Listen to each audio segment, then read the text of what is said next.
Di sebuah kota kecil di Thailand, hiduplah seorang biksu Buddha yang sangat dihormati oleh penduduk setempat.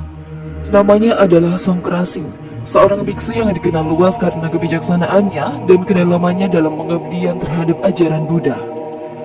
Kehidupan sehari-harinya dipenuhi dengan momen hening dalam meditasi dan merenung. Ia seringkali terlihat duduk dengan tenang di atas lantai kuil, bermeditasi untuk mencari kedamaian batin yang lebih dalam. Di luar waktu-waktu meditasi, ia mengajar ajaran Buddha dengan penuh perhatian kepada setiap orang yang datang kepadanya, memberikan nasihat yang penuh dengan hikmah dan ketenangan. Semua orang, baik yang muda maupun yang tua, menghormatinya karena kesabarannya yang luar biasa. Pada tahun 2018, Songkrasin merayakan usianya pada ke-40 tahun. Ini menjadi tonggak penting dalam hidupnya, menandai perjalanan spiritual yang panjang dan penuh dengan pengabdian. Meskipun begitu, ia merasa hidupnya masih jauh dari sempurna dan masih ada banyak pelajaran yang harus ia pelajari. Namun pada tahun yang sama, kehidupan Songkrasin mulai berubah. Ia merasakan gejala-gejala yang tidak biasa, yang awalnya ia anggap sebagai bagian dari ujian hidup. Seringkali ia merasa pusing, sakit kepala yang datang begitu mendalam, dan tubuhnya pun terasa lemas. Rasa tidak enak di tubuhnya semakin hari semakin terasa mengganggu. Songkrasin yang biasanya bisa menghadapi segala tantangan dengan ketenangan, kini mulai merasa terombang-ambing. Awalnya ia mencoba untuk mengabaikan gejala-gejala ini. Ia berpikir ini adalah ujian dari kehidupannya, dan ia pun berusaha untuk tetap tenang dan fokus pada meditasi dan pengajaran. Namun seiring berjalannya waktu, gejalanya semakin memburuk, tubuhnya semakin lemah, dan rasa sakit yang datang semakin sulit untuk ditangani. Songkrasin merasa kebingungan, tidak tahu apa yang sedang terjadi pada dirinya. Ia pun mulai berkonsultasi dengan berbagai dokter di kota itu, berharap ada penjelasan mengenai kondisi tubuhnya yang semakin buruk. Namun meskipun sudah bertemu dengan banyak dokter, tak satu pun dari mereka yang mampu memberikan diagnosis yang jelas tentang penyakit yang ia alami. Pada awal tahun 2019, kondisi kesehatan Songkrasin semakin memburuk. Penyakit yang tak kunjung jelas asal-usulnya itu mulai menggerogoti tubuhnya dengan cara yang tidak bisa ia abaikan lagi. Ia merasa semakin lemah setiap harinya, dan aktivitas rutinnya sebagai seorang biksu yang selama ini ia jalani dengan penuh kesungguhan kini menjadi tantangan besar. Meditasi yang biasanya memberikan ketenangan kini tidak mampu lagi menghalau rasa sakit yang terus menggerogoti tubuhnya. Beberapa hari berturut-turut, Songkrasin tidak bisa bangun dari tempat tidur. Tubuhnya terasa begitu rapuh, dan matanya yang biasanya penuh kedamaian kini tampak lelah dan penuh keputusasaan. Teman-temannya yang selama ini mendampinginya mulai merasakan kekhawatiran yang mendalam. Mereka tak tahu apa yang sebenarnya terjadi, dan meskipun banyak yang datang untuk memberikan semangat, suasana di sekitar Songkrasin semakin diliputi oleh ketidakpastian.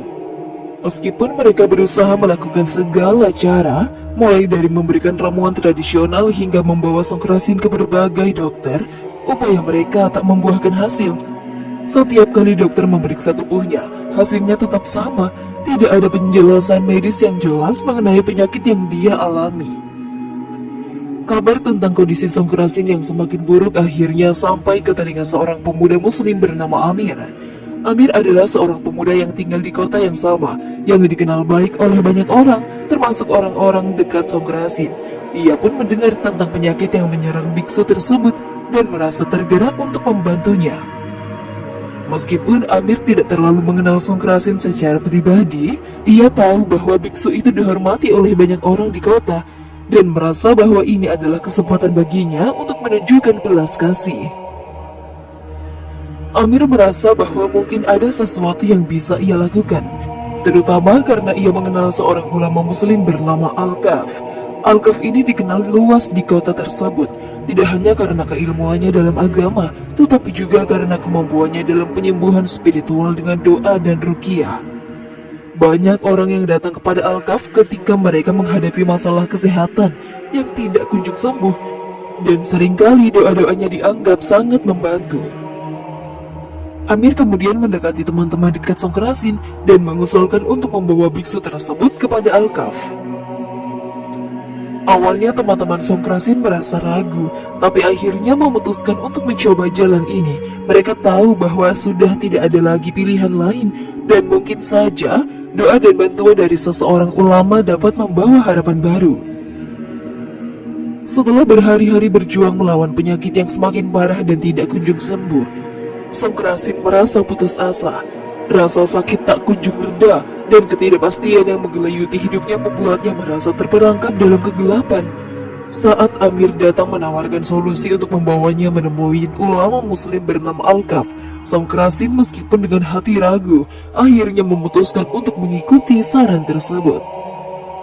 Dengan tubuh yang lemah, Songkrasin dibawa menuju rumah Al-Kaf. Ketika mereka tiba, Al-Kaf menyambut mereka dengan penuh rasa hormat dan kekaguman.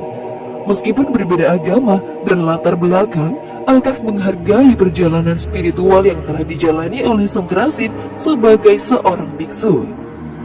Al-Kaf pun menundukkan kepala sebagai tanda hormat dan mengundangnya untuk menjalani proses ruqyah, sebuah pengobatan spiritual dengan doa yang dilakukan oleh ulama muslim. Songkrasin merasa tidak yakin, tetapi dia tahu bahwa tidak ada pilihan lain. Ia sudah terlalu lelah untuk menolak atau mencari jalan lain. Dengan hati yang penuh keraguan, Songkrasin mengikuti proses tersebut. Proses ruqyah pun dimulai dengan Al-Kaf memulai doa-doa dalam bahasa Arab yang penuh dengan kekuatan spiritual. Suasana di sekitar menjadi semakin hening, dan teman-teman Songkrasin yang hadir mulai merasakan adanya ketenangan di udara. Saat Al-Kaf memulai ruqyah, sesuatu yang sangat aneh tidak terduga pun terjadi. Tanpa sadar, bibir Songkrasin mulai bergerak dan melafalkan kata-kata yang tidak ia pahami. Surat-surah dalam Al-Quran yang selama ini asing baginya tiba-tiba keluar begitu saja dari mulutnya. Pertama-tama ia melafalkan surah Al-Fatihah dengan jelas dan lancar, diikuti oleh surah Al-Ikhlas. Maka teman-teman Songkrasin yang hadir di ruangan itu pun terbelalak.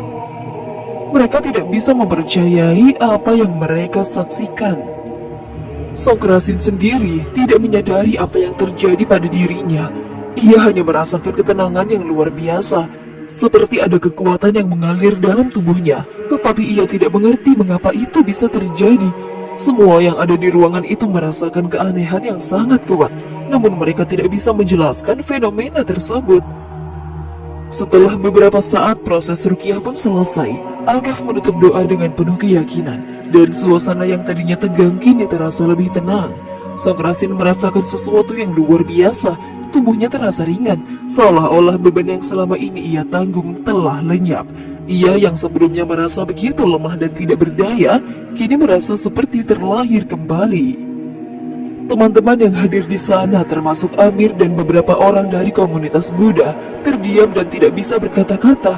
Mereka menyaksikan perubahan yang begitu besar pada diri Songkrasin yang sebelumnya tidak bisa bangun dari tempat tidur dan sekarang tampak segar dan penuh dengan energi. Songkrasin yang dulunya begitu rapuh kini bisa duduk tegak dan bahkan mengucapkan terima kasih kepada Al-Kaf dengan suara jelas dan penuh rasa syukur. Bagi mereka yang menyaksikan peristiwa itu, kejadian tersebut adalah keajaiban yang tidak bisa dijelaskan dengan kata-kata. Mereka hanya bisa terdiam dan merenungkan apa yang baru saja terjadi, sementara Songkrasin merasa takjub dengan apa yang telah dialaminya. Rasa sakit yang dulu begitu menggerogoti tubuhnya kini hilang, dan yang ada hanya kedamaian yang dalam. Penyembuhan yang luar biasa ini meninggalkan semua orang yang hadir dengan perasaan yang campur aduk, antara kekaguman, kebingungan, dan rasa syukur yang mendalam. Setelah kembali ke tempat tinggalnya, Songkrasin merasa kebingungan yang mendalam. Penyembuhan yang luar biasa yang ia alami setelah proses ruqyah masih terasa asing baginya. Tubuhnya yang sebelumnya lemah kini terasa segar, tetapi hatinya dipenuhi dengan keraguan dan kebingungan. Apa yang sebenarnya terjadi? Bagaimana mungkin ia bisa melafalkan surah-surah dalam Al-Quran dengan begitu lancar, meskipun ia tak pernah mempelajarinya sebelumnya? Sambil duduk di kamarnya, Songkrasin memutar rekaman video dari proses ruqyah yang telah dilakukan. Ketika melihat dirinya sendiri, ia terkejut. Di layar, ia terlihat dengan jelas melafalkan surah Al-Fatihah dan Al-Ikhlas dengan begitu lancar, seolah-olah kata-kata itu sudah sangat familiar baginya. Ia tidak bisa memahami bagaimana hal itu bisa terjadi. Songkrasin merasa sangat asing dengan kata-kata yang ia ucapkan, seolah-olah ada bagian dari dirinya yang hilang dan digantikan oleh sesuatu yang tidak ia kenali. Songkrasin merenung panjang. Ia telah mengabdikan hidupnya untuk ajaran Buddha, namun apa yang baru saja ia alami sangat bertentangan dengan keyakinannya. Kebingungannya pun semakin mendalam, dan ia merasa seperti ada sesuatu yang lebih besar yang sedang memanggilnya untuk mencari jawaban. Rasa penasaran dan kebingungan yang menghantui Songkrasin semakin mendalam.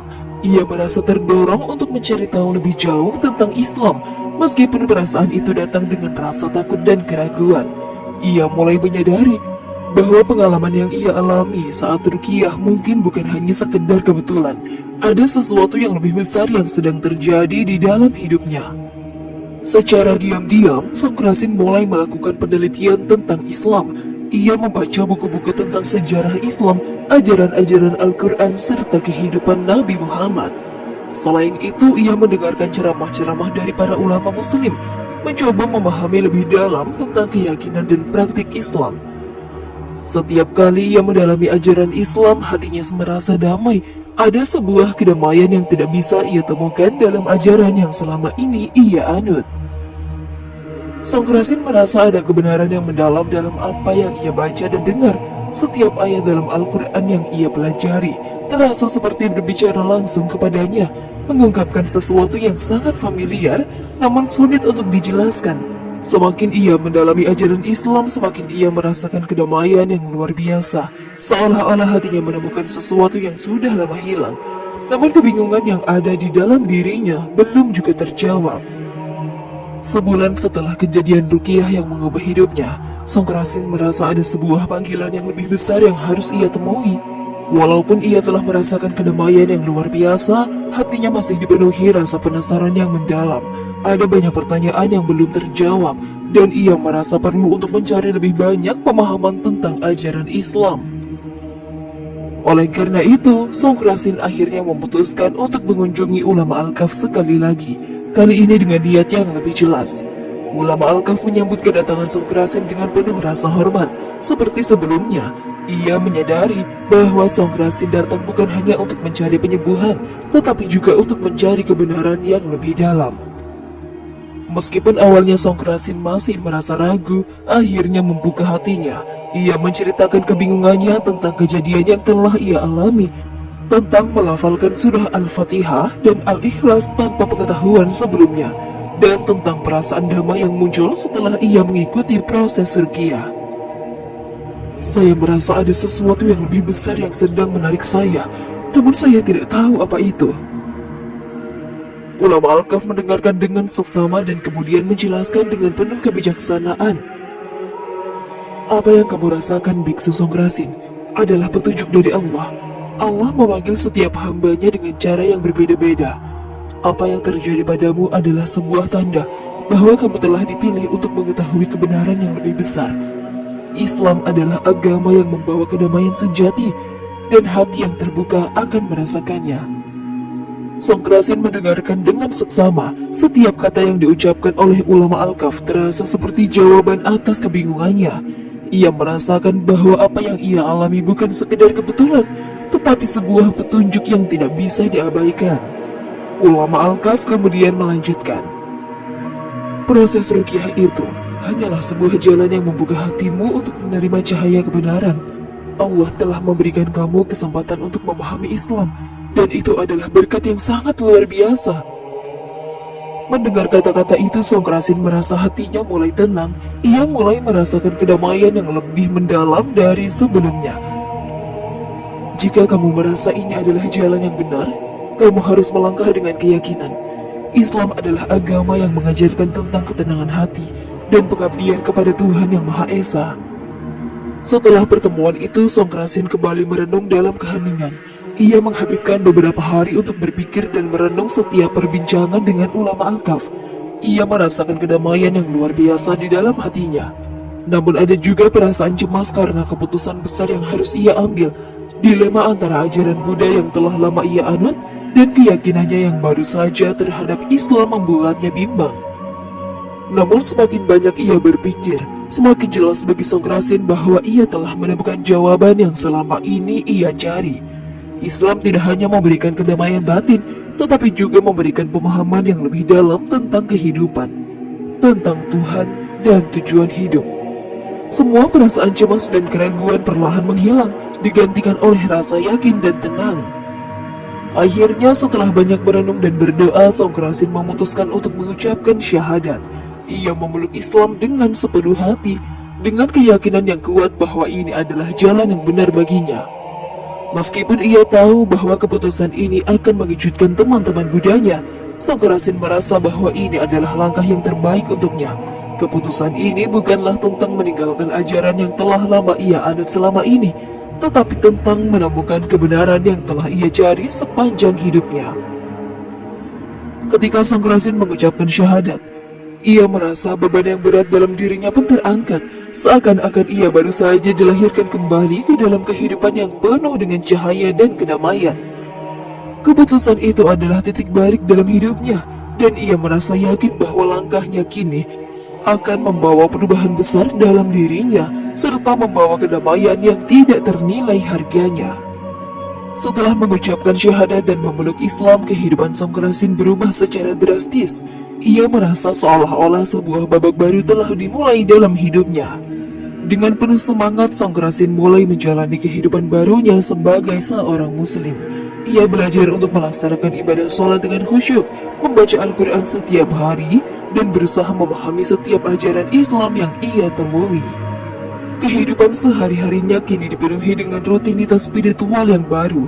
Di pagi hari setelah bangun dari tidurnya, ia melaksanakan sholat subuh dengan penuh khusyuk, merasakan kedekatannya dengan Allah. Ia juga mulai menyelami Al-Quran, mencoba memahami setiap ayatnya, dan menemukan kedamaian yang belum pernah ia rasakan sebelumnya. Namun perubahan besar ini tidak hanya berdampak pada dirinya. Meskipun ia tetap menjaga hubungan baik dengan teman-teman lamanya yang masih memeluk agama Buddha, ia mulai merasakan jarak yang perlahan tumbuh antara mereka. Mereka tidak bisa mengerti mengapa Songkrasin yang dulu dihormati sebagai seorang biksu yang bijaksana, kini memilih untuk berpaling dari ajaran Buddha yang sudah lama ia anut. Meskipun demikian, Songkrasin tetap tenang dan berusaha menjelaskan dengan sabar bahwa ia telah menemukan kebenaran yang lebih mendalam di dalam Islam, meskipun banyak dari mereka yang tidak bisa menerima pilihan tersebut. Keputusan Songkrasin untuk memeluk Islam bukan tanpa tantangan. Teman-teman lamanya, terutama mereka yang juga merupakan biksu dan pengikut ajaran Buddha, merasa bingung dan terkejut dengan perubahan yang terjadi padanya. Banyak di antara mereka yang merasa kehilangan sosok yang dulu sangat dihormati. Mereka tidak dapat memahami alasan dibalik keputusannya, dan beberapa bahkan mencoba meyakinkan Songkrasin untuk kembali kepada agama Buddha. Salah seorang temannya, seorang biksu yang sudah lama bersahabat dengannya, mendekati Songkrasin dengan penuh rasa prihatin. "Songkrasin, kami semua sangat menghormati keputusanmu, tapi kenapa memilih jalan ini? Apakah ajaran Buddha tidak cukup memberikan kedamaian dan kebijaksanaan bagimu?" Tanya temannya dengan rasa penasaran. Songkrasin pun menjawab dengan tenang. "Aku mengerti kebingungannya. Aku juga pernah merasa bahwa ajaran Buddha sudah memberikan kedamaian dalam hidupku. Namun setelah aku menemukan Islam, aku merasa menemukan jawaban yang lebih mendalam tentang hidup, tentang Tuhan, dan tentang tujuan hidup yang sejati. Islam telah memberikan kedamaian yang lebih besar dan pengetahuan yang lebih luas tentang hakikat hidup." Meskipun Songkrasin berusaha menjelaskan dengan baik dan sabar, sebagian besar teman-temannya masih merasa bingung. Beberapa dari mereka juga mencoba meyakinkannya untuk kembali ke ajaran Buddha.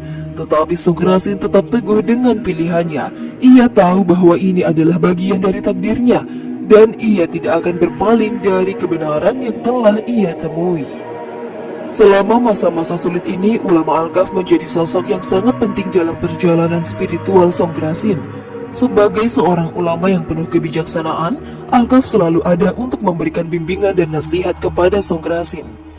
Ulama Al-Kahf selalu menguatkan Songkrasin dengan nasihat-nasihat yang penuh hikmah. Dukungan dari ulama Al-Kahf memberikan kekuatan baru bagi Songkrasin untuk terus maju.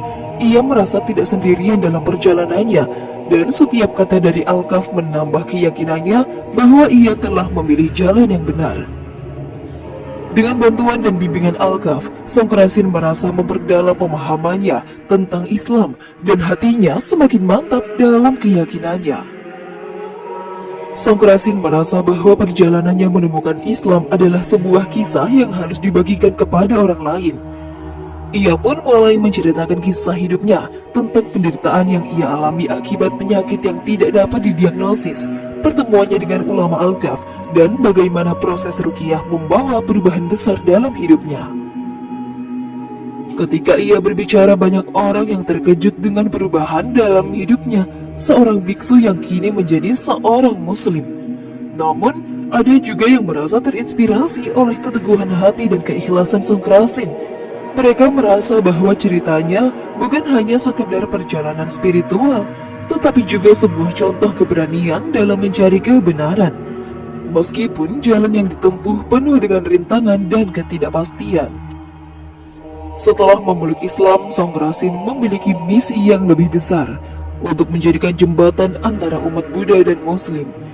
Ia percaya bahwa meskipun kedua agama tersebut memiliki perbedaan, ada banyak persamaan dalam kedua ajaran tersebut, terutama dalam hal kedamaian, kasih sayang, dan pengampunan. Songkrasin pun aktif berbicara tentang nilai-nilai yang dapat ditemukan di antara kedua agama tersebut. Ia seringkali mengadakan pertemuan antar umat Buddha dan Muslim, mengajak mereka untuk hidup damai dalam keragaman. Pesan perdamaian dan toleransi yang ia bawa mulai mendapatkan perhatian banyak orang.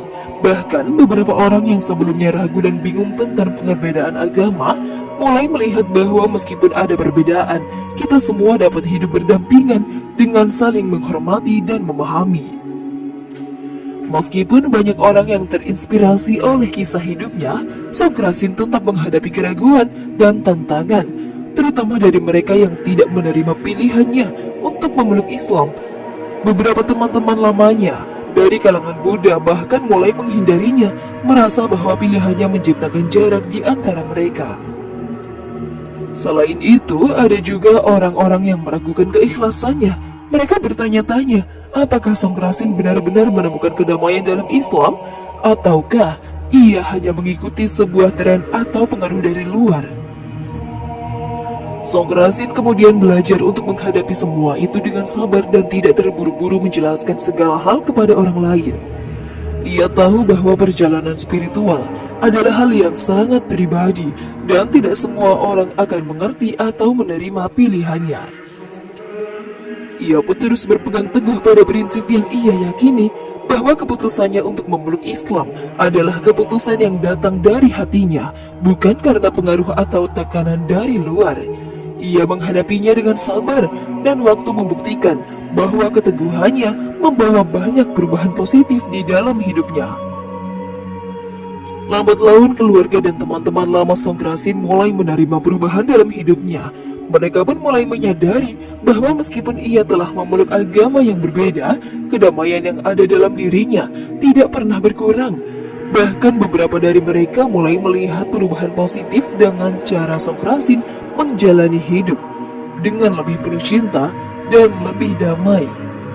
Penerimaan ini tidak datang dengan mudah. Beberapa anggota keluarga masih merasa cemas dan tidak mengerti, tetapi seiring berjalannya waktu mereka mulai menghargai keputusan Songkrasin. Songkrasin merasa sangat bersyukur atas penerimaan yang diberikan oleh keluarganya. Meskipun mereka belum memutuskan untuk mengikuti jejaknya, namun ia tetap menghargai mereka dan berdoa agar mereka suatu hari nanti menemukan kedamaian yang sama dalam hati mereka. Seiring berjalannya waktu, Songkrasin menyadari bahwa hidupnya kini memiliki tujuan yang lebih besar daripada sekedar menjalani rutinitas sehari-hari.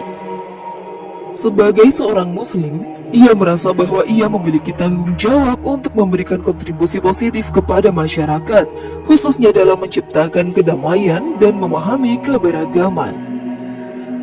Ia pun mulai aktif dalam berbagai kegiatan sosial, seperti mengorganisir dialog antar agama dan bekerja sama dengan berbagai organisasi kemanusiaan.